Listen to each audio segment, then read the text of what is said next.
വത്സലാസ് കിച്ചണിൽ ഇന്നത്തെ റെസിപ്പി ഗോതമ്പ് പൊടിയെ കൊണ്ടിട്ടുള്ളൊരു ഐസ്ക്രീമാണ്. കുറച്ച് ഇൻഗ്രീഡിയൻസ് മതി. പിന്നെ നമ്മൾ ക്രീമും ബീറ്ററും ഒന്നും ഉപയോഗിച്ചിട്ടില്ല, മിക്സിയിൽ ഒരു അടി അടിച്ച ഐസ്ക്രീമാണിത്. അപ്പോൾ ഇതിൻ്റെ ഇൻഗ്രീഡിയൻസ് പറയാം. അപ്പോൾ ഇത് ഞാൻ എടുത്തിരിക്കുന്നത് 1/2 ലിറ്റർ മിൽക്ക്, അതായത് ഫുൾ ഫാറ്റ് മിൽക്ക്, കുറച്ച് കൊഴുപ്പുള്ള മിൽക്കാണ് എടുത്തിരിക്കുന്നത്.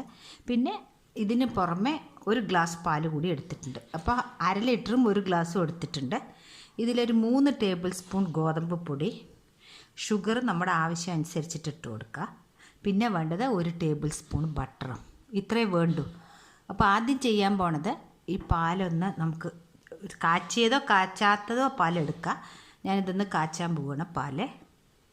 ഈ ഗോതമ്പ് പൊടി നമുക്ക് ആദ്യം ഒന്ന് ഇതിൽ മിക്സ് ചെയ്തിട്ടെടുക്കാം പാലിൽ.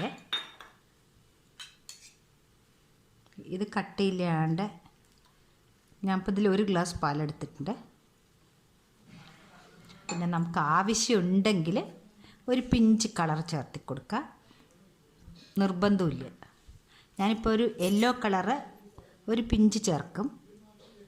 ഞാൻ ഈ ഗോതമ്പ് പൊടി നല്ലപോലെ ഇങ്ങനെ പാലിൽ അലിച്ചെടുത്തിട്ടുണ്ട്. 1/2 ടീസ്പൂണ് കളർ, യെല്ലോ കളറാണ്. ഇത് ഓപ്ഷണലാണ്, വേണ്ടെങ്കിൽ അവോയ്ഡ് ചെയ്യുക.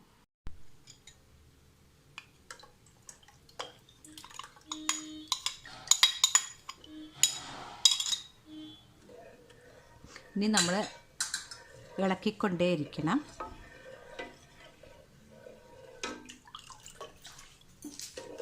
ഇതിപ്പോൾ നമ്മൾ ക്രീമോ വേറൊന്നും ചേർക്കണില്ല. ഐസ്ക്രീമിന് നല്ല ഹെൽത്തിയുമാണിത്.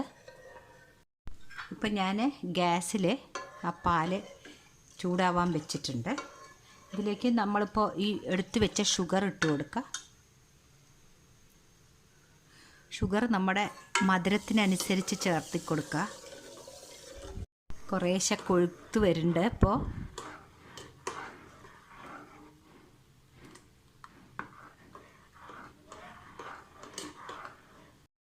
ഇപ്പോൾ പാലും ആ ഗോതമ്പ് പൊടിയും നല്ലപോലെ മിക്സ് ചെയ്ത് ഇത് കുറുക്കിയെടുത്തതാണ്.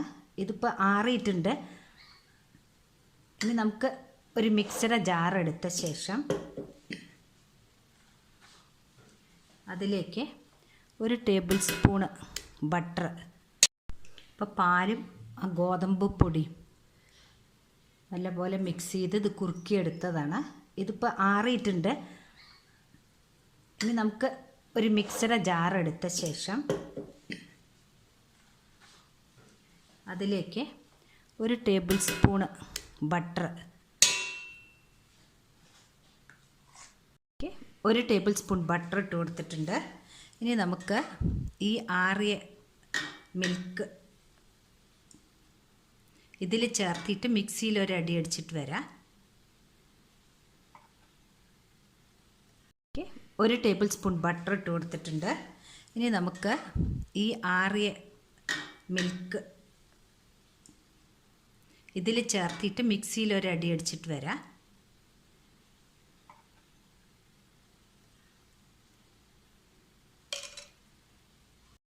ഇപ്പോൾ മിക്സിയിലൊന്ന് നല്ലപോലെ അടിച്ചിട്ട് വന്നതാണ്.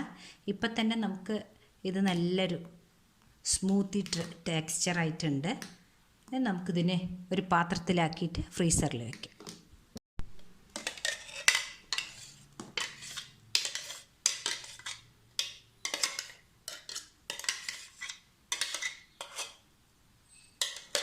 ഇനി നമുക്ക് ഫ്രീസറിലേക്ക് വയ്ക്കാം. ഫ്രീസറിലേക്ക് വെക്കുന്നതിന് മുമ്പ് അതിൻ്റെ മേലെ ഒരു ബട്ടർ പേപ്പർ മാതിരി ഒന്ന് വെച്ചിട്ട് അടച്ചു കൊടുത്താൽ അതിൽ ഈ തരിതരി മാതിരി ആവില്ല മേൽഭാഗം.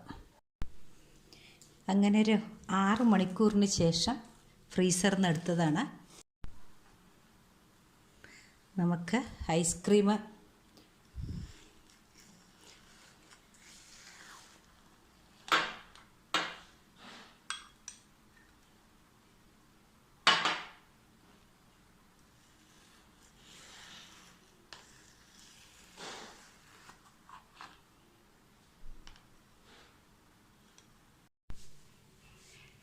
അങ്ങനെ നമ്മുടെ ഗോതമ്പിൻ്റെ ഐസ്ക്രീം റെഡി ആയിട്ടുണ്ട്.